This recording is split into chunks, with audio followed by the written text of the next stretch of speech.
یہ کہانی ایک بچے کی ہے جسے اسکول سے گھر جاتے وقت اس کے استاد نے روکا اور کہا کہ یہ خط لے جاؤ اور اپنی ماں کو دینا۔ بچے نے اپنی استاد کی بات پر عمل درآمد کیا اور گھر پہنچتے ہی وہ خط اپنی والدہ کو دیا اور کہا کہ استاد جی نے یہ خط آپ کے لیے دیا ہے۔ ماں نے اس بچے کے سامنے خط کھولا اور بلند آواز میں پڑھنا شروع کر دیا۔ خط کا متن کچھ یہ تھا: آپ کا بیٹا انتہائی ذہین ہے، ہمارے پاس ایسے استاد نہیں جو آپ کے بیٹے کو پڑھا سکے، آپ اس کی تعلیم کا خود بندوبست کریں۔ بچے نے جب یہ سب کچھ سنا تو وقتی طور پر پریشان ہوا، مگر ماں نے اسے گلے لگایا اور سمجھایا کہ چونکہ تم بہت ہوشیار ہو اور پڑھائی میں بہت تیز ہو تو لہٰذا تمہارے لیے کسی اچھے استاد کا بندوبست کرنا پڑے گا۔ کچھ سال گزرنے کے بعد بچے کی ماں انتقال کر گئی۔ بچہ ایک دن گھر کی صفائی کر رہا تھا کہ اس کے ہتھے وہی خط چڑھ گیا۔ جب اس نے وہ خط دیکھا تو وہ حیران اور پریشان رہ گیا۔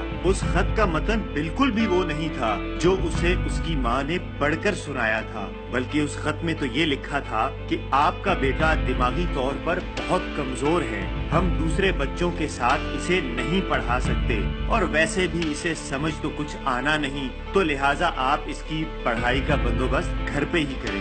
خط پڑھنے کے بعد بچے کی آنکھوں سے آنسو تھمنے کا نام نہیں لے رہے تھے۔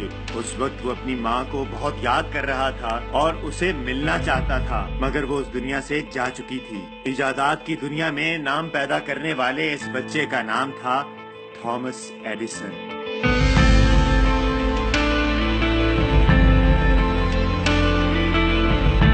آنکھوں سے زاروں قطار آنسو بہ رہے تھے اور اپنی ڈائری کھولی اور اس میں لکھا: تھامس ایڈیسن ایک دماغی طور پر کمزور بچہ تھا، لیکن اس کی ماں کی محنت نے اسے صدی کے عظیم انسانوں کی فہرست میں شامل کر دیا۔ اگر ماں کی دی ہوئی ہمت اور حوصلہ آج تھامس ایڈیسن کے ساتھ نہ ہوتا تو تھامس ایڈیسن کچھ بھی نہ ہوتا۔